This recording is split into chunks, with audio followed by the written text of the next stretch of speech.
Hello everyone and welcome back to another video. Today is my April recap of every book that I read this month. If you're new to this channel, hi, my name is Emmy and I make book related content and vlogs, and I am very new into my reading journey. I actually did one of these last month and that was my very first one. That was every book I read in March because I picked up my first book of the year at the very end of February. This is my second time doing this. If you are new here and you don't already know, I'm a very fast reader and I've shared that in my content both on my booktok and here on this channel. I read a lot. People always comment on how much I read, so I know that the amount of books that I read and how quickly I get through them is not realistic for anyone but me, and it will probably die down, it'll probably calm down a bit because I am absolutely obsessed with reading and have thrown myself in it these last 2 months. All I want to do is read. And I don't see anything wrong with that. So if we thought that I read a lot of books last month, this month has taken the cake. I've read 37 books, guys. 37. That's more than one a day. They are all either young adult, new adult, fantasy, dystopian, romantasy, pretty much all my fave genres. And I'm going to go through and recap them in the order that I read them. And we're going to jump straight into it. So first, let's quickly cover my rating system, because obviously the way that I rate books is probably different to the way that you would rate them. When I'm giving books stars, this is the rating system that I usually go by. So I don't DNF books, but if I were to DNF them, it would be a 1 star. 2 stars is not great, but I finished it, ? So I must have enjoyed it a little bit to get through it. 3 stars is good, I enjoyed it. And then 4 stars is, this is amazing, I would recommend this. And usually I find most books sit in between a 3 and a 4 stars. And then 5 stars is, I can't stop thinking about this book, it was absolutely everything. 5 stars basically means that everything is perfect and there's not a single thing in this book that I would change. So now we've gone over my rating system, let's start rating books. So the first book I read in April was actually a series. I would rather binge an entire series than read a standalone book. And the series that I picked up was the Shatter series.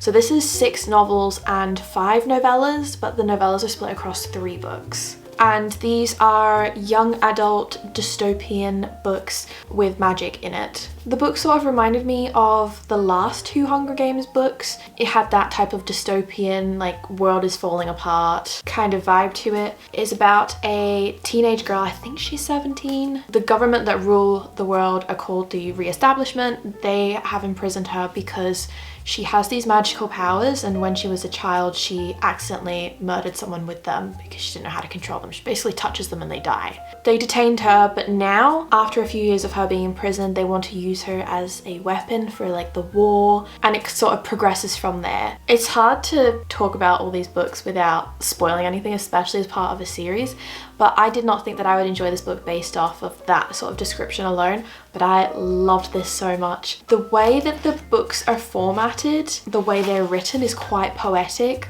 Things like scribbled out, sometimes it feels like you're reading a poem, which I know is not everyone's style of writing or like preference. I would say that the writing style in this is acquired, but if you had a Tumblr account in 2015, I think that you'll be fine. It's nothing new.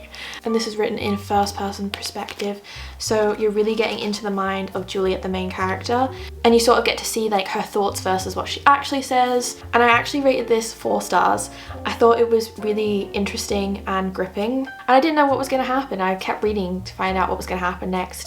I don't know, I thought the pace was really good and it was really interesting. Then it moves on to the first novella I read, which is Destroy Me. There's 2 in this one. What I loved about the novellas is that they're in the perspective of other characters. And I loved the second one because we got inside the head of the morally grey male character in this book, who I absolutely love. Aaron Warner, the man that you are, honestly. And again, I gave this 4 stars. Then the second book was Unravel Me. Obviously progressing from the first book, a lot of action, a lot of big changes, and a whole new group of characters come into this book. The pace of this one was slower to start with, but once you get through the second half of the book, it really started to pick up. And again, I gave this 4 stars. Then we go into Fracture Me, which is the second novella, and we get the perspective of a different character, Adam, and I gave this book 2 stars just because it's Adam and I don't like Adam. An absolutely poor excuse for a male, in my opinion. He gives me like similar vibes to Dane from Fourth Wing or Tamlin from ACTA, like one of those. He thinks he's the good guy, but actually he's just gross. So 2 stars only because it was Adam. Ignite Me, 5 stars. This book was so good. The way the story has developed, the tension. At this point, we have like a whole group of characters, but the story really focuses on the core characters, and the dynamics between the core characters from book 1 to book 3 onwards like change so much. Friends become enemies, enemies become friends. You know, these characters really develop and change and grow under the intense situations that they're put in, and I just thought this was everything because we got more of Aaron. But yeah, 5 stars. It's worth reading the series just to get to the 3rd book. And I believe that it was originally meant to be a trilogy, I think. It was written as a trilogy and then expanded onto it. So I can sort of see from this point onwards the shift in the story and the plot and where it goes, but like this is so good. Then we have Restore Me. I gave this book 3 stars. It was probably my least favorite in the series. There wasn't as much action in this one, and there was a lot of information and background of what's to come. Yeah, and I just felt it was a lot slower paced because we've just had all this build up and action and drama. So it was sort of an in-between book. I also hate miscommunication tropes, and when like main characters fight with each other, I feel like the whole book was just that, and I wanted to get on with the story, so 3 stars for this one. Shadow Me. Loved this. Kenji, my favorite side character in these books, and we got his perspective. I absolutely love the dynamic between him and the main female character. 4 stars for this. Defy Me, it started to pick up. This is what I was wanting from Restore Me. I feel like Restore Me could have been a couple chapters in this and I would have been happy. So 4 stars for this. And then Reveal Me, again 4 stars because it's Kenji. Then we have the last novel in the series, which is Imagine Me, and the machete scene in this, are you kidding me? Yeah, this was really good. I did give it 4 stars though. I just think nothing compares to Ignite Me. Like, that book was so good. It could technically be a 6 star in my opinion. But yeah, 4 stars for this. I just think the series overall and the plot and where this went was crazy, but I did deduct a star because the same plot happened in this book like twice. Like, something happened and then a few chapters later the exact same thing happened again, and I was like, we literally just went through this. Like, what? So yeah, 4 stars. Then the final novella I gave 5 stars. Again, like, I'm not a big novella person, we know this by now, but this was 5 stars simply because it gave the ending of the series a happily ever after, and I was very happy with it. I just could not stop smiling when I was reading this, so good. Overall, I think it's a 4-star series, and I do think that it lives up to the hype. So I would definitely recommend reading it. I read all of these books over the Easter weekend, so it only took me 4 days. But like, the way it's written, it's just so easy to breeze through. Then once I finished Shatter Me, I picked up 2 books that I had seen on my TikTok For You page, and I actually had a dream about these books. I had a dream about the characters and what I knew of the story, even though I hadn't even started reading the book. So I woke up and I thought I should probably go and buy these books. That's how much I had seen it on my For You page, and I have to say I am so glad they did. I don't like hardcovers, and I bought them in hardcovers because I just think they're so pretty. But it was Lightlark and Nightbane. So far there's only 2 books out in the series. I immediately need a 3rd. Both of these were 5-star reads for me. And they're described as if Hunger Games was a dark fairy tale. It's a book about trials. We know I love a good trial. And these books are young adult fantasy, but there is a lot of tension and romance, you know, enemies to lovers, sort of a love triangle. The main character in this book is one of the 6 leaders of the realm in this world, and every 100 years all the leaders come together to try and lift this curse that's on this world and plaguing them and their people and their magic. Each ruler has a different magical power, and the trials come when they come together to fight this curse and break this curse. Part of the curse is that one of the rulers has to die, so they're fighting sort of each other at the same time as working together to try and destroy this curse. But oh my god, it is enchanting. It is dark. There are secrets and betrayal, and I have to say the last 50 pages in both of these books is absolutely unhinged. My jaw was on the ground. If I thought that Sarah J Maas was the queen of like intense plot twists at the end, then Alex Astor, honestly, I think maybe outdoes it. Could not stop thinking about these books and binge them one after the other, and I immediately need the next one. These both were immediate 5-star reads for me. I just couldn't wrap my head around it. There wasn't anything in these books that I didn't love, and I am Team Grimm.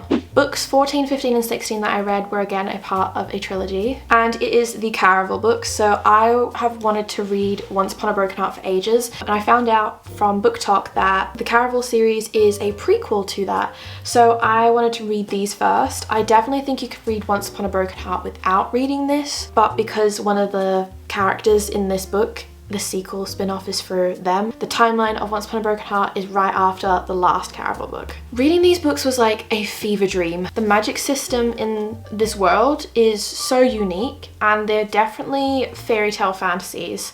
There's a week-long magical carnival type game that's invite only, and it happens across this land. The master legend who hosts this is said to have all these magical powers, and if you win the games, basically get a wish granted or some other type of magical reward. And the story follows two sisters who try to get invites along to Caraval and then participate in the game. But the game is not what it seems. There is mystery and you're questioning everything. There's a lot of plot twists and turns, but the pace of this is so fast. Like, the whole book takes place in 7 days. And this book focuses on one of the two sisters, Scarlet. Book 2 then focuses on the second sister, Donatella, and what happens after the first Caraval game. And then the third book focuses on both of them, so you get chapters in both of their perspectives, and it's a progression of the story and tying everything together. So very easy to binge, but it's not my favorite plot, and the characters I wasn't as attached to as others. So like, the writing was really good, the story was super interesting, but it's not my favorite book I've read. So Caraval was a 3.5 for me, Legendary was a 3.75, and then Finale was a 4-star. I did think the books got better and more interesting as we went along. The characters that got introduced in the magic system I really enjoyed, which then meant I went straight into Once Upon a Broken Heart. I read the third one on Kindle because the paperback version isn't out yet, only the hardcover, and I've already pre-ordered the paperback, but once I read book 2 I was like, I need to know what happens now. This follows one of the side characters from Caraval, Jax. The main female character in this, the man that she is in love with is getting married to someone else, so she reaches out to the Prince of Hearts, who is our main male character, Jax, to try and get him to stop the wedding, because the Prince of Hearts is basically this magical being, not like a god, but like he's got magical powers. So he agrees to help her in exchange for 3 kisses, which he can redeem at any time that he wants, and it doesn't have to be a kiss for himself. It sounds very whimsical and happy, but it's actually quite twisted and darker than you think it is. There is murder and deception and revenge. Again, everything is not all it seems, but these are definitely fairy tale fantasy. I'd say fairy tale fantasy with a twist. So I did give this one a 4 stars. I thought it was so fun. Also, the plot twists at the end of these books make you want to keep reading on. So book 2 continues on from the ending. Again, I thought it was 4 stars. The pace of this was so fun. I really liked the direction that the book went. And then the third one, A Curse for True Love, was my favorite. I thought it tied the story together perfectly. It was 5 stars. Again, there is nothing I would change about the book. Then we jumped into some more Kindle reads. Getting a Kindle has changed my life, and so many books that I wanted to read were on Kindle Unlimited. This was one of them. So this was The Serpent and the Wings of Night, part of the Crowns of Nyaxia series, which is essentially, I think it's going to be 3 sets of 2 books, and they follow different characters but sort of all in the same world. So the first 2 books are out already, and I read them, and this is in a vampire sort of world. Again, another fantasy trials book. So a human daughter of like a vampire king enters these trials, and if you win, you get a wish granted by the goddess who rules the vampires. So if this human wins, even though she's technically powerless against vampires, she wants to enter these trials and win so that she can gain more power and control, and be less of a threat to herself as a human living in the vampire world, because vampires prey on humans. These are a bit different. The main female character has to make alliances to survive parts of the trial where she has to team up with others. So she teams up with these other characters that she really doesn't like and doesn't get on with, and that's sort of the story. This book was really hyped. So many people have raved about it and loved it, and I just think it was okay. I didn't love it. I thought the first book was good. I gave it 4 stars, but I didn't feel as connected to the characters or the story because I've read so many books with trials.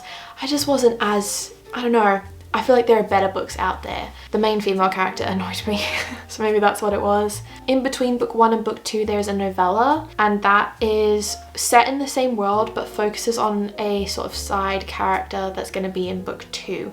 So I read that, and that was 6 Scorched Roses, and I preferred this to both of the books in the duology. It was one of the best novellas I have ever read, and I wish that I had a full book dedicated around these characters in this story because it was so much more interesting to me. I gave this 4.5 stars. I really enjoy the way Carissa Broadbent writes her books. That's why I sort of think that it was the characters for me in The Crowns of Nyaxia that are the reason why I just couldn't get into it, because the novella I loved and those characters I loved. So when I read The Ashes and the Star-Cursed King, which is the second book, it just fell flat for me. I felt like I didn't really enjoy the direction that the story had went. I gave the book a 3.5. It was just so slow for me to get into. I didn't want to pick it up. But like, I can understand if you loved the characters and like really got into the story, why they would be good books, because the writing is great. I just, yeah, not my favorite. Then we had one of the most anticipated reads of the month, and that was Powerful by Lauren Roberts. This was the Powerless novella, and if you've read Powerless, then you know sort of how this is going to end. And it was absolutely heartbreaking. I read it in 2 hours because it is a novella, but this just makes me so excited for Reckless to come out in July. Powerless is one of my favorite books and reads of this year. I don't know, I just loved the characters so much, and the story, it was so simple, and the tension. Again, another young adult book. I know that it gets a lot of hate. Everyone's 50-50, you either love it or you hate it. So I was thinking, oh, maybe it's not as good as I thought it was or remember, or I don't know. But as soon as I read this, I was like, nope, I love Lauren Roberts' writing. I will read anything that she published. I wasn't too interested in Adina, the main character in this, who was like best friends of the main character in Powerless, but I loved her in this. I did cry a little bit. Like, the Powerless series is just so good.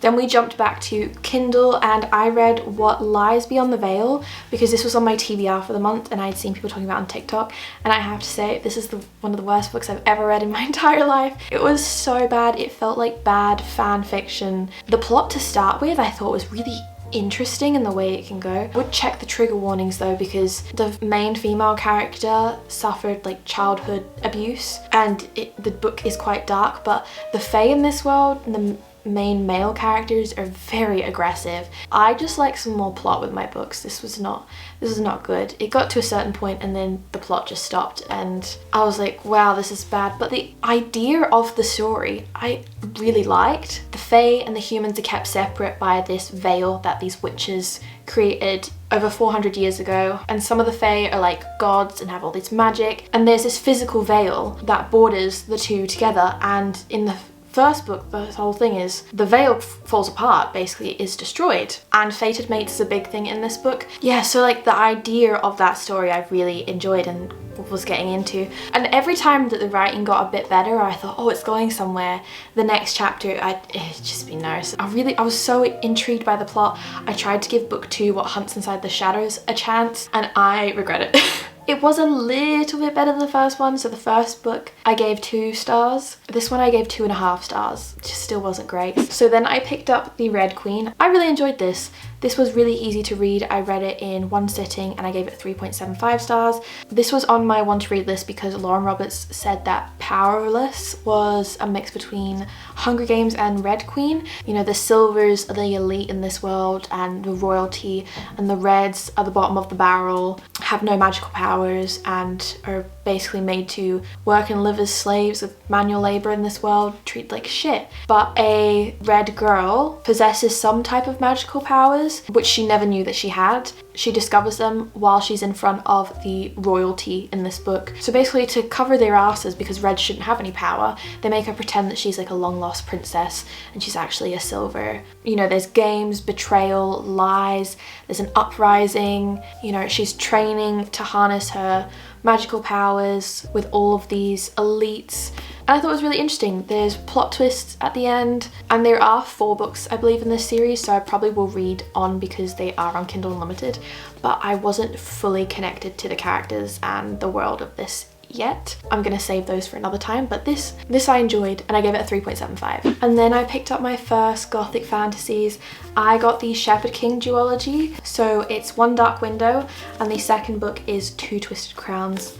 These were so good. I didn't think I'd enjoy gothic fantasies just based off the name and what I thought they would be. They are quite dark, but I loved the way that this duology was done. In this world, there is this mist that's spread across the city. It plagued a lot of the people who lived there. The plague sort of gave them magical powers. Humans can't have magical powers in this world. The magic system is done through these magical cards, and there are decks of these cards, and each one has a different magical powers. The king in this world has all these sets of cards and he gives them to his army and the people closest to him, but people get plagued and start having these magical powers that could give them maybe control. They're killed by the king, and anyone who was plagued by the mist was killed off, except for our main character, and she secretly is living with this plague and trying to hide from the king. Her father made her go and live with her cousins so she wouldn't get found out and could live her life pretending to be a normal human being, but she has this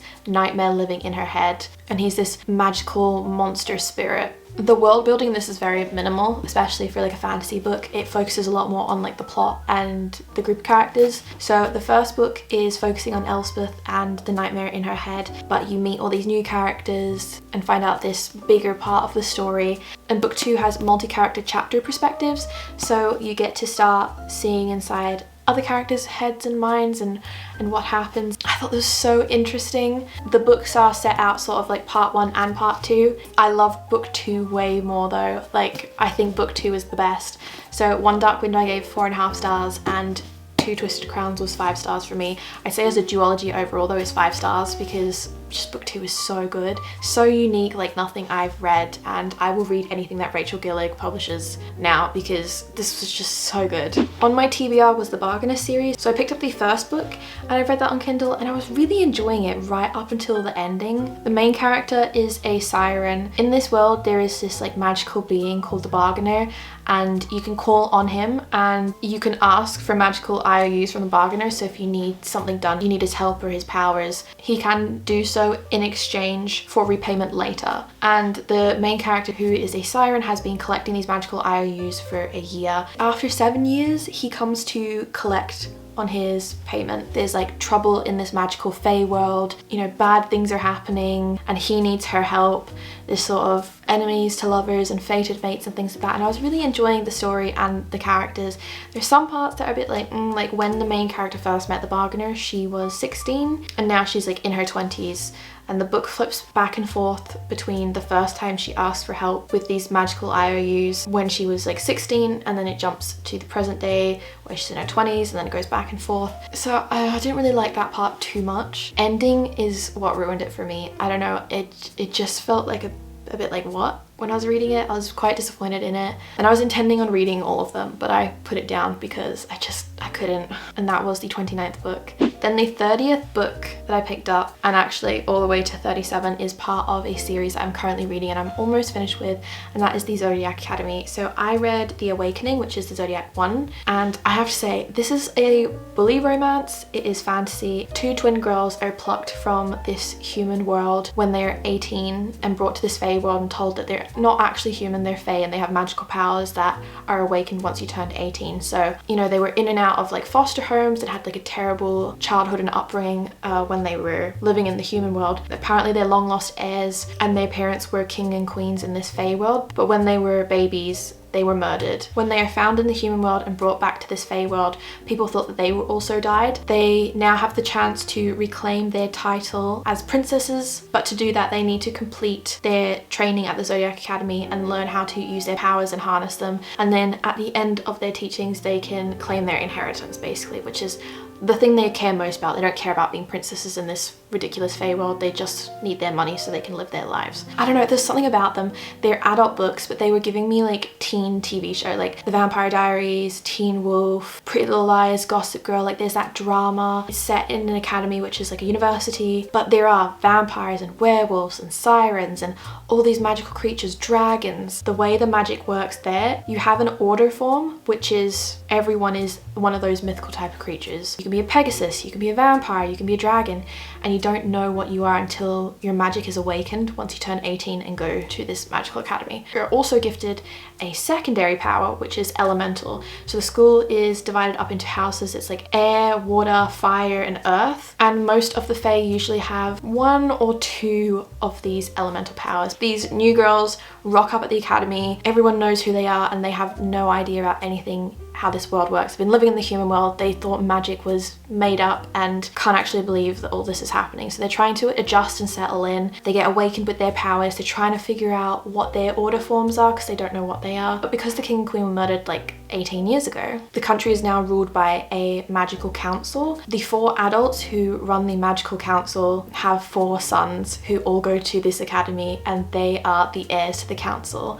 So if the princesses take over and become princesses of this world, then the heirs aren't in charge anymore. So there's this rivalry going on between the heirs and the princesses, and that is why these books are sort of a bully romance. The Fae in this world is very reminiscent for me of the Folk of the Air trilogy, and how those Fae were like cruel, and you know, there's no sympathy or empathy. You know, power is the most important thing and you got to take what you want. The Fae in this world sort of think the same, but there is a lot of hazing going on, a lot of initiations, a lot of bullying while these girls are trying to settle into this world. And I know that it can be a lot for some people. Some scenes were a bit harsh and difficult to swallow. It was breaking my heart, but the main characters I just loved so much. And if book 1 is like a bully romance, you know, hazing, book 2 I would say is revenge. They're flipping the script, they're adapting, and you do get a sense of karma. Definitely read book 1, but read book 2. It's so good. Book 1 I gave 4 stars and book 2 I gave 4.5. Book 3 I gave 5 stars. This is when it started to pick up. There are so many characters in these books. The more you read, the more characters are introduced and the story develops. I really loved how book 1, you get the perspectives of each twin. So you'll be reading in one twin's perspective and then in the other in the next. But as the series progresses, you start to get more characters, chapters, perspectives. I do have to say though, that these books are not happily ever after books. They are heartbreaking. The authors are referred to as the Twisted Sisters, and for a reason. These books are intense. They gave me the same sort of feeling as Akatar and Throne of Glass, like the way that I threw myself into a book series and was obsessed with the group of characters and this plot that's happening. It's very reminiscent of that for me, even though the actual plot and what happens in these books they're nothing alike, if that makes sense. Book 4 I rated 4 stars and book 5 I rated 5 stars. The reason that book 4 was only 4 stars is because I cried at the ending and it hurt a lot. That's when the Twisted Sisters really started to get really twisted. The books are left on cliffhangers. They're not afraid to break your heart. Book 6 was a 5 star. And then after 6, I went and read book 1.5 because this book series has 9 books, but I think it's 12 in total, including like novellas. So I read the first one, which was 1.5, The Awakening, but as retold by the boys. So the 2 sort of male main characters, it's a retelling of book 1, but from their perspective. So book 1, you have the 2 twins and each chapter is in their perspective. Book 1.5, you have in one male character's perspective and then the other. When you're reading book 1 and you're like, why are they being so mean? Where's all this bullying and hazing and nastiness coming from? What the hell are they thinking? Like, why did they just do that? You get the answers in book 1.5, but the reason I read it sick, you probably shouldn't read it until at least at the end of book 5, because there's foreshadowing and little hints of what's going to come. So if you read it after book 5 or book 6, then you sort of get the full picture and you know what's going on. But I gave that a 4 star, and it does give you a lot of answers, and now like looking back in hindsight, you're like, yeah, aggressive bullying and all that happens like has to happen to get to where we are now. It sounds crazy, but you need to read it.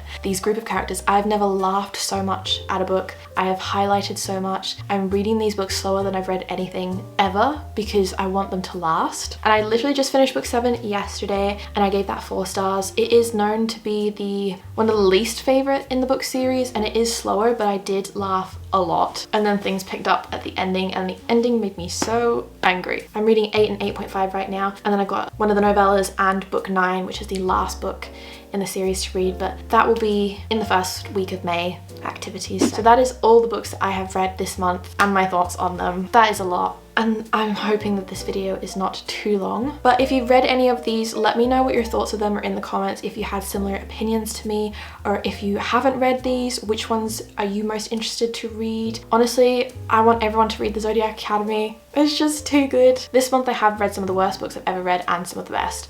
So it has been a pretty balanced month, and I can't wait to see what I read next. I do have more reading vlogs coming up, so make sure you're subscribed, and I'll see you guys in the next video.